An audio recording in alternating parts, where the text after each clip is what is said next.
बोलिए श्री सद्गुरुदेव की जय।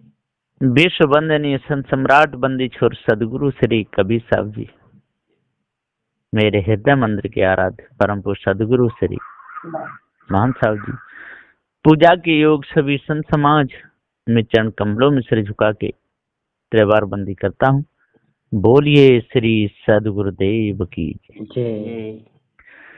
बंदी छोर सदगुरु श्री कबीर साहब जी कहते हैं, हंसा तू तो सबल था, हल्की अपनी चाल,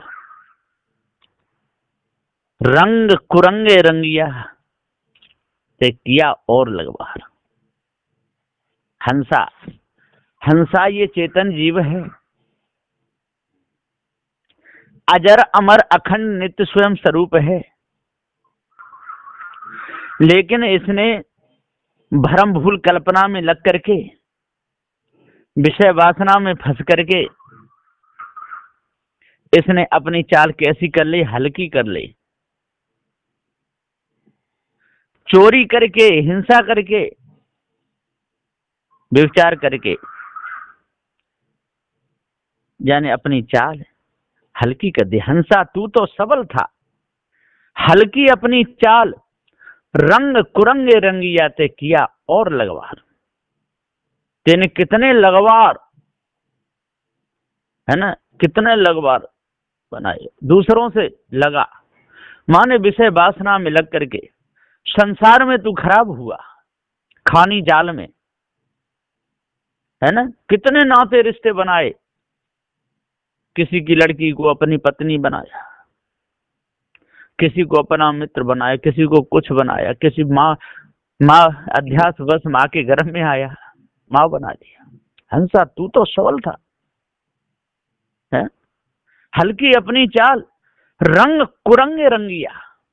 अरे तू कुरंगों में भी रंगा, चोरी किया, हिंसा किया, व्यभिचार किया, है ना, और अपने ऊपर इस ब्रह्म परमात्मा को माना,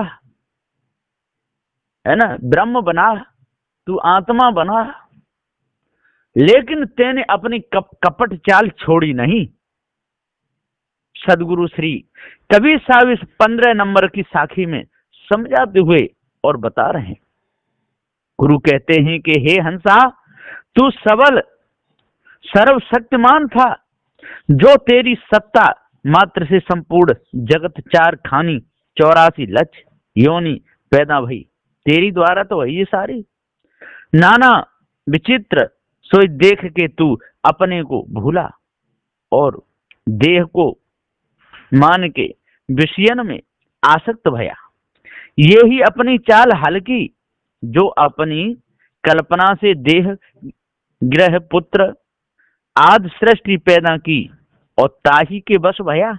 संपूर्ण बल सत्ता जाय के निर्बल आसक्त भया, ताते अनेक दुख की प्राप्ति भई। जैसा राजा अपने मंत्री के बस भया, ताते मंत्री प्रबल भये और राजा की आज्ञा नहीं मानते। सब रैयत बहकावे में आ गई, तब राजा का हुक्म सब अदूल किया। तब राजा बेकाम हुआ और आप ही सब रैयत की खुशामद करने लगा। दीन वत जीव अपने कर्तव्य के बस होके निर्बल लाचार हुआ, इंद्रन की मृग आज्ञा में रहने लगा। ये ही हल्की चाल हुई, राजा का बेहाल हो गया, नाना दुख प्राप्त भई। तब दूसरा कर्ता कोई है, ऐसी कल्पना खड़ी भई, और नाना कर्म उपासना खड़ी भई, और ज्ञान विज्ञान खड़े भये। सोई रंग कुरंगे तू रंगा, दूसरा लगवार कोई है, ऐसा अनुमान करके माना। सोई बंधन में परा, सो हे हंसा, अपने ही चाल में तू स्वयं फंस गया। दुख बहुत पाया, ताते इंद्र के बस हो रहा है, और नाना अनुमान कल्पना के बस हो रहा है। सो हल्की चाल छोड़ दे और अपने को समझ, नहीं तो जैसी गति होती है वैसे ही फल पाएगा, वैसी खानी को जाएगा, बचेगा नहीं। इसलिए आज तू अपने आप को जान ले। हंसा तू तो सबल था, हल्की अपनी चाल और रंग कुरंगे रंगियाते किया और लगवा। तू सबल है, तेरे में सारे बल हैं, क्योंकि तू ज्ञान बल है। ज्ञान बल सब बलों से भारी बल है ना। जो ज्ञान का और जीव का समय संबंध है, और ये बल सबसे भारी है। लेकिन तू किसी का अंश बन गया, कहता है मैं अंश हूं, ईश्वर का अंश हूं। ये तेने हल्की अपनी चाल कर ली, विषय वासना में फंसा, तेने अपनी चाल हल्की कर ली, धोखे में गिर गया है? तेरी चाल तो एकदम बढ़िया थी, तू ज्ञान स्वरूप, तेरी चाल तो सद्गुणों में, मनुष्य तन को पाकर के सद्गुण धारण करने थे। सत्य, विचारशील, दया, धैर्य, विवेक, वैराग्य, गुरु भक्ति में लगना था। चोरी, हिंसा, विचार, ईर्ष्या, क्रोध, मान, छल, ये सब कुछ तेरे को त्यागना था। तो तू शराब पीकर के बीच रोड पर गिर गया, वैसी तेने अपनी चाल बिगाड़ी है? मनुष्य पद से गिरा है? तमाकू चूना मिला मिला कर घुट घुट कर मुंह में डालने लगा, मुंह तेने घूरा बना लिया। मांस खाने लगा, अंडा खाने लगा, शराब पीने लगा, नशा में आने लगा, माँ बहनों को तकने लगा, व्यभिचार करने लगा है ना, पशुओं को काटने लगा, मांस को खाने लगा। जो निर्गुण निराकार अगम अपार चित मन बुद्धि वाणी से परे ऐसी कल्पना तेने ही की, धोखे में पड़ गया। तू तो सबल था, लेकिन तेने अपनी चाल को बिगाड़ लिया। हंसा तू तो सबल था, हल्की अपनी चाल, और तेरी चाल कितनी हल्की हो गई, कितने हल्की हो गई, तू गिरता ही चला गया। और गिरते गिरते गिरते गिरते गिरते गिरते जब प्रारब्ध पूरा हुआ कच्चे पक्के तत्व बता, तो जाके पहुंच गया। सदु देज पुकार के समझाते हुए कहते हैं कि तेने अपनी चाल इतनी हल्की की, तनी हल्की की, तनी हल्की की कि तू पक्के से कच्चे में गिर गया। ये सत्य, विचारशील, दया, धैर्य, ये पक्के तत्व है। लेकिन तू कच्चे में गिर गया। पृथ्वी, जलवायु, अग्नि को देख करके काम, क्रोध, लोभ, मोह, अहंकार, इनमें गिर गया। ये कच्चे हैं। और पक्के सत्य, विचारशील, दया, धैर्य, ये पक्के हैं। इनमें निर्णय, निर्बंध, प्रकाश, स्थिर और क्षमा, ये सत्य की प्रकृति है। और विचार, अस्तनास्त, पद, निर्णय, यथार्थ, साँच, शुद्ध व्यवहार, यथार्थ, परख, टकसार, वेद, बोध, हित, वेदवाणी, ग्रहण, ये विचार की प्रकृति है। और शील की सुधा, निवारण, प्रिय वचन, शांति, बुद्धि, यथार्थ, साँच, परख, टकसार, ये सब सत्य, विचार, शील, ये शील की प्रकृति है। और दया, अद्रोही सम्मत जो अभय अद्रुत नयन, ये दया की प्रकृति है। और धैर्य की मिथ्या त्याग, सतमत ग्रह, निसंदेह, हंता निशन, साधु सेवा, ये सब ये धैर्य की है। लेकिन इनको नहीं तू ग्रहण कर पाया। तू तो पृथ्वी, जल, अग्नि, वायु, इनके फंस गया। पृथ्वी को देख के गंध में फंस गया, जल को देख के रस में फंस गया, अग्नि को देख के रूप में फंस गया, वायु को देख करके उसके स्पर्श में फंस गया, और आकाश को देख करके सर्वस्त्र व्यापक तू किसी ब्रह्म को मानने लगा। तू अपने पद से गिर गया, तू पक्के से कच्चे में गिर गया। पक्के तत्व तेरे दया, क्षमाशील, संतोष, धैर्य, ये सब पक्के हैं। इनमें यदि यदि तू रहता तो तेरी स्थिति बिगड़ती नहीं। कच्चे कई इस ब्रह्म परमात्मा की कल्पना करके और विषय वासना में फंस के, संसार के रंग में फंस करके, 4 बे 6 7 18 प्राणों की बीमारी में लग करके, इन मायावी गुरबा लोगों की बातों में आकर के, और संसार में श्रृंगार करके, जो रूपवती स्त्रियों के चक्कर में फंस करके तू अपने पद से गिर गया। कभी तेने स्त्री का शरीर धारण किया और कभी तेने पुरुष का शरीर धारण किया।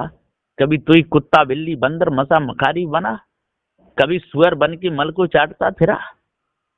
कितनी तेने अपनी चाल बिगाड़ी। हंसा तू तो सबल था, यदि मनुष्य जन्म में आकर के यदि तू कल्याण करना चाहता तो हो जाता। क्योंकि मन में विकार आते हैं तभी मन गंदा होता है, मन में विकार ना आए तो मन गंदा नहीं होता है ना। गंदगी से ही ये शरीर बना हुआ है, विषय वासना से ये शरीर बना हुआ है। यदि विषय विकार ना आए तो शरीर बनेगा ही नहीं। विषय विकार आते हैं तब विषय भोगता है, तब अध्यासी जीव आता है, तब सृष्टि रचना चालू होती है। यदि मन में विषय विकार ना आए और विषय के काम ना करे तो सृष्टि का आरंभ होगा ही नहीं, फंसेगा ही नहीं विषय वासना में। किसी प्रकार से किसी की भी लड़की को अपनी पत्नी बना ही नहीं सकता है बिना विषय वासना के। सदगुरुदेव जी पुकार के समझाते हुए कहते हैं, और जब तक मन में भ्रम नहीं आएगा तब तक ईश ब्रह्म परमात्मा की खोज में निकल ही नहीं सकता। क्योंकि ईश ब्रह्म परमात्मा कोई वस्तु नहीं है। जब पार की सदगुरु मिलते हैं, जब पक्के तत्वों का पूरा ज्ञान कराते हैं, जब कच्चे और पक्के का कराते हैं, पक्के तक तो ये पहुंच जाता है। और जब पीछे को देखता है, पीछे श्रृंगार किए हुए खड़ी स्त्री को देखता है, बच्चों को देखता है, और भी संसार के बहुत से केलों को देखता है, और देख करके एकदम पीछे को मुड़ जाता है कि अरे भाई पक्के में तो कुछ भी नहीं है, जो कुछ है सो कच्चे में है। तो फिर कच्चे में गिर जाता है। तो बार बार उठता है और बार बार गिरता है, बार बार उठता है और बार बार गिरता है। सदगुरु श्री कबीर साहब जी कहते हैं कि ये बार बार गिरने और उठने की आदत को छोड़ दो। जो लोग ये कहते हैं कि मनुष्य गलती का पुतला है, अक्सर हो ही जाती है। जो कर ले ठीक गलती को उसे इंसान कहते हैं। गलती का पुतला तो है, और जब पता चल ही रहा है कि गलती का पुतला है तो गलती करनी क्यों? तो जानबूझ के गलती कर रहा है, उसका क्या सुधार होगा? उसे पता चले गया कि मनुष्य गलती का पुतला है और पक्का चल रहा है और फिर भी गलती कर रहा है, तो उसे असमंद कौन है? जानबूझ जो कपट कर दो तय असमंद न कोई, और कहीं कभी तय मूड को भला कौन विद होई। कैसे भला होगा? नहीं हो सकता। तो सदगुरुदेव कहता, हंसा तू तो सबल था, हल्की अपनी चाल, लेकिन तेने इतनी हल्की चाल की कि तू स्त्री का गुलाम बना, और तू बेटी बेटाओं का गुलाम बना, तू हितू रिश्तेदारों का गुलाम बना, और गुलाम बनते बनते इन मायावी गुरबा लोगों का गुलाम बना। इस ब्रह्म परमात्मा की कल्पना में फंस करके तू गुलाम बना। चार फल चार मुक्तियों के प्रलोभन में आकर के इन मायावी गुरबा लोगों का गुलाम बन के और तू अपनी स्थिति से गिर गया। आज यदि इस दशा को तू संभाल ले तो तू संभाल सकता है, तू उठ सकता है, तू निकल सकता है, फंसा हुआ भी निकल सकता है यदि तेरे में युक्ति हो तो। जैसे दंदल हो जाता है, पानी भर जाता है, कीचड़ होती है, ऊपर सूखा मालूम पड़ता है, नीचे बहुत गाढ़ा होता है, और जब उसमें कोई गिर जाए तो उसमें चला जाता है। जैसे पैर और हाथ मारेगा तैसे नीचे की तरफ जाता है। यदि कोई युक्तिमान हो और हाथ पैर ना मारे, वहीं की वहीं सदा रहे, और कोई निकले आवाज लगाए तो वो रस्सी फेंक दे और रस्सी को अपनी कमर में बांध ले, और उसके हिसाब से वो निकल सकता है। जैसे जैसे हाथ पैर मारेगा और तैसा तैसा ही वो नीचे की तरफ जाएगा। तो सदगुरुदेव जी पुकार के समझाते हुए कहते हैं कि जैसे जैसे आप सुख को खोजोगे और तैसे तैसे इस दंदल में चले जाओगे। संसार में कहीं सुख नहीं है, विषय वासना में सुख नहीं, भरम भूल कल्पना में सुख नहीं, काशी मथुरा हद्दो आनंद गाम बरसाने में सुख नहीं, मांस खाने में सुख नहीं, शराब पीने में सुख नहीं। अरे सुख है तो सर्व त्याग में है। जिस दिन तू सर्व त्याग करेगा उसी दिन अपने आप को जान जाएगा, जो बाकी बचे वो ही तू है। खर्च होते होते जो बाकी बचता है वही वो चेतन जीव है। सदगुरुदेव जी पुकार के समझाते हुए कहते, जैसे खेत में गेहूं करते हैं और जब उसका जो भूसा निकल जाता है, सारा कचरा निकल जाता है, और जब सब उड़ कर बाकी रहता है वही तो गेहूं है। इसी प्रकार से सदगुरुदेव कहते हैं कि संसार का जितना विषय विकार है ये सब ये कच्चा है, और जब कच्चा ये सब निकल जाएगा, पूरा कच्चा निकल जाएगा, तो आखिर में चेतन जीव ही बचेगा। वही पक्का अपना स्वरूप है, ये चेतन जीव ही है। तो सत्य अजर अमर अखंड है, इसके ऊपर कोई ईश ब्रह्म परमात्मा है नहीं। तो सदगुरुदेव जी पुकार के समझाते हुए कहते हैं कि हंसा तू तो सबल था। सदगुरुदेव जी पुकार के समझाते हुए कहते हैं, लेकिन तेने अपनी स्थिति को बिगाड़ लिया है ना। तू सबल सर्वशक्तिमान था, जो तेरी सत्ता मात्र से संपूर्ण जगत 4 खानी 84 लक्ष योनि पैदा भई। ये तेने तो कल्पना कर करके सारा काम किया। इस ब्रह्म परमात्मा कल्पना किसने की? तेने की। भ्रम भूल कल्पना में कौन फंसा? तू ही फंसा। विषय वासना में कौन फंसा? तू ही फंसा, है ना। ब्याह शादी करके किसी की लड़की लाके पत्नी माना, तू ही तो माना, और कौन माना? फिर उससे साथ बच्चे पैदा की किसने किए? तेने ही तो किए। तू ही तो विषय विकारों में फंस करके और सर्वशक्तिमान होकर के भी, और तू ब्रह्मचारी से पद होकर के संसार में गिरा, और तू ही इस ब्रह्म परमात्मा को मान करके खोज खोज करके भ्रम को हुआ। तू ही 84 दूनी तपा, है ना। तू ही नंग धड़ंग डोला। तेने त्राटक साध के सूर पर अपनी आंखें खराब कर ले, और नंग धड़ंग डोल डोल के पैदा चल चल के सारे शरीर जो कल्याण के लिए मिला था साधन, वो तेने बर्बाद किया। तो हंसा तू तो सबल था, हल्की अपनी चाल। रंग कुरंगे रंगिया ते किया और लगबार, और कुरंग में तू रंग गया, है ना। पक्के से कच्चे में गिर गया, है ना। पक्की प्रकृति तो मैंने अभी बताई, और कच्ची प्रकृति पृथ्वी की 5 प्रकृति, हाड़ मांस त्वचा नाड़ी रोम, ये सब कच्ची प्रकृति है। और जल की, इसी में सारा संसार, और फंस गया रुद्र पसीना मूत्र बीरज और लार, इसमें फंसा। तो इसी में मगन रहा, इसी गंदगी में गिर गया, अपने आप को जान ही नहीं पाया, है। भूख प्यास आल संजा जमाई, इसी में अपने शरीर को खराब करता रहा, इसी में लगा रहा, अपने स्वरूप को जान ही नहीं पाया, है। चलन बलन धावन संकोचन प्रसारण, इसी में ही लगा रहा, देखता रहा, अपने स्वरूप को जान नहीं पाया। काम क्रोध लोभ मोह और भय, इसी में पूरा समय निकाल दिया। ये कच्चे हैं।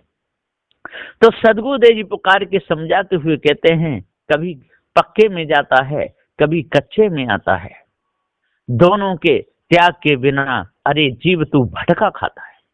जब तक सद्गुरुदेव जी पुकार के कहते हैं कि जिन कच्चे को छोड़ के पक्के में जाएगा और पक्के की भी आसक्ति त्यागेगा, तो उस समय कच्चे पक्के दोनों छूट जाएंगे और जीव मुक्त हो जाएगा। इसी प्रकार स्थूल और सूक्ष्म दोनों ही शरीर छूटेंगे, तब ये जीव मुक्त होगा। और जब तक इस शरीर ये दोनों नहीं छूटेंगे, तब तक नहीं होगा। जिस प्रकार से कुत्ता हाड़ पर और लालायित रहता है, कुत्ता को कितना भी दूध पिलाओ, कितना भी बढ़िया तरह रखो, कितना भी पेट भर के रखो, लेकिन झपट करके श्वान को यही स्वाब गहे नित हाड़ को, वो तो हाड़ को चूसेगा ही चूसेगा। इसी प्रकार से जिसको पारक ज्ञान नहीं हुआ, वो तो भ्रम भूल कल्पना विषय वासना में गिरेगा ही गिरेगा। इसलिए सदगुरुदेव कहते हैं कि पारक ज्ञान को जानो, पारक ज्ञान को समझो, और इस भ्रम को अपने अंदर से जड़ मूल से निकालो, तब पूर्ण शांति मिलेगी। ऐसा निर्णय है बंदी छो सदगुरु श्री कबीर साहब जी का। ये साखी नंबर 15 है। साखी साक्षी गवाही रूप में चेतन जीव सत्य है, अजर अमर अखंड है, नित्य स्वयं स्वरूप है, इसके ऊपर कोई ईश ब्रह्म परमात्मा नहीं है, ऐसा निर्णय है। बोलिए श्री सदगुरुदेव की जय। जय।